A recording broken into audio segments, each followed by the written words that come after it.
Hello, in front of me I've got POCO F5. In this video I'll show you how to use Google Assistant on lock screen.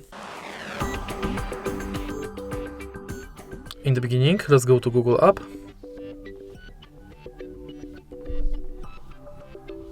and enter menu. Go to settings and Google Assistant. Enter voice match and enable Hey Google function.